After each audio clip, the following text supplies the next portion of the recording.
but let me give you my definition of God, and this will address that question. I say that God is thought, and the Lord is the law by which thought operates. And in the Bible, God says, I am. And to me, I am is the revelation of God as thinking.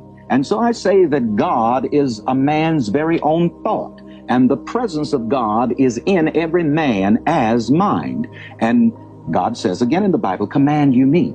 And so when a man comes into command and mastery of the powers and the talents that are within him, he is actually commanding the good that God has put within him to be what he wants to be, do what he wants to do, have what he wants to have, and in turn he can make a contribution to others and to the common good. You see, we try to help people become self-found, because you're not successful until you find yourself. This is why people fail in relationships. This is why they fail in life, because they don't know themselves. The Greeks had the saying, man, know thyself. But Jesus said, you shall know the truth. You've got me preaching now. No, yes. Well, let me say, though, that I think, would you admit that what made your program really sell is you were teaching it to essentially let me tell you, the white people are paying me $10,000 an hour now to do prosperity seminars, because they understand the power of the mind. Black people were not brought here and taught the power of the mind. They were not brought here to use their minds. They were brought here to use their behinds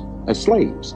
And too many black people are still into this thing, and they don't understand the power of the mind. A black militant said to me in Chicago, Reverend Ike, what are you doing to help the black people? I said, I'm giving them positive self-image psychology, positive self-motivation. He said, that ain't S.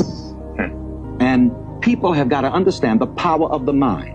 Black people, and any people for that matter, need to understand mind power, green power, and vote power. And I'm preaching this from the pulpit, which is not the usual kind of gospel that you get in a black church or any church, unless it's one of the mind science type churches. And this is unusual for a black man to tell people about the power of the mind. A black preacher is supposed to be telling people about the pie in the sky by and by when you die. And I have the audacity to say, you can have it now.